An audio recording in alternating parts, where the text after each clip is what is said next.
Hello viewers, good day to everyone. Today's topic is difference between for or since. For since இதுக்கு ரெண்டுக்கும் என்ன different, இது எந்தெந்த சென்டென்ஸ்லாம் use பண்ணலாம், ரெண்டுமே மோஸ்ட்லி டைமை மென்ஷன் பண்ணுறது தான். ஆனால் இந்த டைமை மென்ஷன் பண்ணும்போது ரெண்டுக்கும் என்ன வித்தியாசத்தில் நம்ம மென்ஷன் பண்ணுறோம், எந்த மாதிரி சென்டென்ஸில் நம்ம யூஸ் பண்ணுறோம் அப்படிங்கிறத தான் நம்ம பார்க்க போகிறோம். அதனால் இந்த வீடியோவை முழுசாக பாருங்கள். வாங்க இன்றைக்கான வீடியோக்குள்ளே போகலாம். ஃபார் வந்து நம்ம எங்கெல்லாம் யூஸ் பண்ணலாம் அப்படின்னா, பீரியட் ஆஃப் டைம், ஒரு குறிப்பிட்ட பீரியடை நம்ம மென்ஷன் பண்ணும்போது நம்ம ஃபார் யூஸ் பண்ணுவோம். அடுத்ததான் நம்பர்ஸை சொல்லும்போது நம்ம ஃபார் யூஸ் பண்ணுவோம். And then length of time, ஒரு டயத்தோட லென்த்தையை மென்ஷன் பண்ணும்போது நம்ம ஃபார் யூஸ் பண்ணுவோம். கிட்டத்தட்ட நம்ம ஃபாருங்கிறது ஒரு நம்பர்ஸை தான் நம்ம மென்ஷன் பண்ணுறோம்.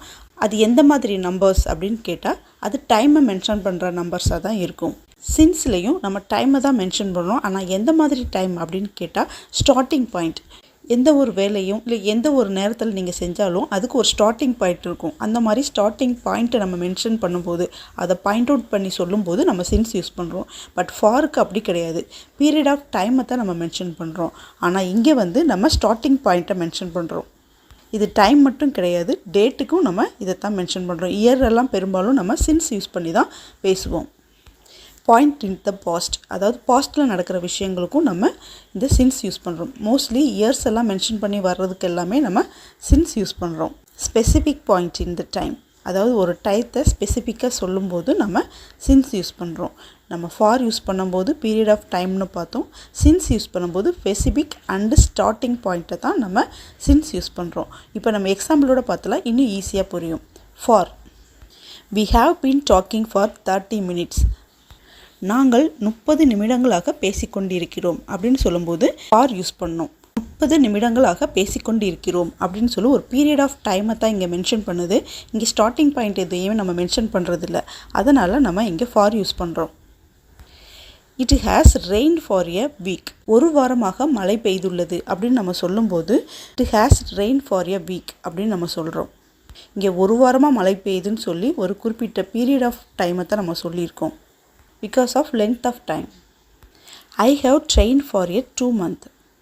நான் 2 மாதங்களாக பயிற்சி பெற்றுள்ளேன் அப்படின்னு சொல்லும்போது நம்ம ஐ ஹவ் ட்ரெயின் ஃபார் 2 monthsன்னு சொன்னோம். 2 மாதமாக நம்ம பயிற்சி பெற்றுட்ருக்கேன் அப்படின்னு சொல்லும்போது.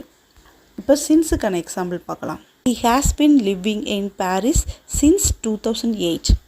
அவன் 2008 இருந்தே பாரிஸில் வசிக்க ஆரம்பிச்சிட்டான் அப்படின்னு சொல்லும்போது நம்ம இங்கே he has been living in Paris since 2008 அப்படின்னு நம்ம சொன்னோம். அப்போ இங்கே 2008 இருந்தே பாரிஸில் வசிக்க ஆரம்பிச்சிட்டான்னு சொல்கிறோம். அப்போ அது ஸ்டார்டிங் பாயிண்ட். இங்கே ஸ்பெசிஃபிக் பாயிண்ட் ஆஃப் இயரை மென்ஷன் பண்ணியிருக்காங்க. Sarah has been sick since Friday. Sarah வெள்ளிக்கிழமையில் இருந்தே உடல்நிலை சரியில்லாமல் இருந்தாள் அப்படின்னு சொல்லும்போது அப்போ வெள்ளிக்கிழமையில் இருந்து அப்படிங்கிற ஒரு ஸ்டார்டிங்கை சொல்லியிருக்காங்க. We have been waiting here since 2 o'clock. நாங்கள் 2 மணியிலிருந்து காத்திருக்கிறோம். அதாவது நாங்கள் 2 மணியிலிருந்தே இங்கே காத்துக்கிட்டு இருக்கோம் அப்படின்னு சொல்லும்போது நம்ம சின்ஸ் யூஸ் பண்ணுறோம். இப்போ உங்களுக்கு புரிஞ்சிருக்கும், சின்ஸ் வந்து ஸ்டார்டிங் பாயிண்ட்டுக்காக யூஸ் பண்ணுறோம். பட் ஃபாருங்கிறது பீரியட் ஆஃப் டயத்துக்காக நம்ம யூஸ் பண்ணுறோம். இப்போது இந்த ரெண்டுக்கான டிஃப்ரென்ஸ் உங்களுக்கு புரிஞ்சிருக்குன்னு நான் நம்புகிறேன். இன்றைக்கி உங்களுக்கான ஒரு எக்ஸாம்பிள். ஐ haven't seen him days yesterday. ஐ haven't seen him days yesterday. இந்த சென்டென்ஸ்க்கு ஃபார் வருமா சின்ஸ் வருமா அப்படிங்கிறத என்னுடைய கமெண்ட் பாக்ஸில் சொல்லுங்கள். இந்த வீடியோ உங்களுக்கு பிடிச்சிருந்ததுன்னா மறக்காமல் லைக் பண்ணுங்கள், ஷேர் பண்ணுங்கள், கமெண்ட் பண்ணுங்கள். பக்கத்தில் இருக்க சப்ஸ்கிரைப் பட்டனை தட்டி விட்டுருங்க. தேங்க்யூ ஃபார் வாட்சிங். Subscribe for more videos.